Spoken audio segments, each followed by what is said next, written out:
సత్యసాయి జిల్లా ధర్మవరంలో భారీ ప్లాస్టిక్ నిర్మూలన అవగాహన కార్యక్రమంలో పాల్గొన్నారు మంత్రి సత్యకుమార్ యాదవ్. ప్రజలకు పర్యావరణ పరిరక్షణ, స్వచ్ఛత, ఆరోగ్య సంరక్షణపై అవగాహన కల్పించారు. ప్లాస్టిక్ రహిత సమాజమే ప్రజల ఆరోగ్య రక్షణకు అసలైన మార్గమని చెప్పారు.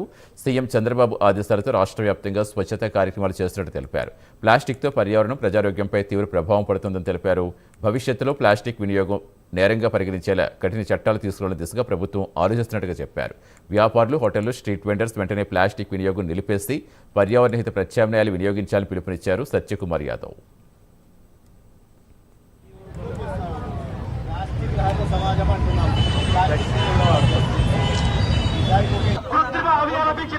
ప్రజానాయకుడుకు ఎంతో మంది పేద పిల్లలకు సైకిల్ చేసి స్టూడెంట్స్ మాట ముత్తుల మామయ్యగా పేరు కాచిన ప్లాస్టిక్ కవర్లు వద్దు, కాటన్ సంచి ముద్దు,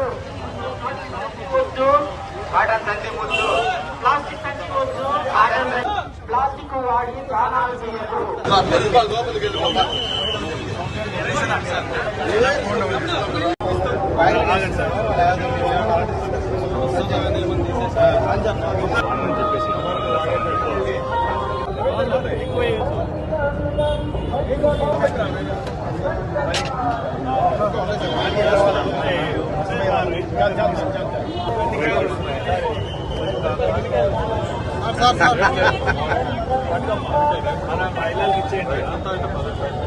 వీడియోకి మేము ఇస్తాను. వీడియో పెట్టడం కోసం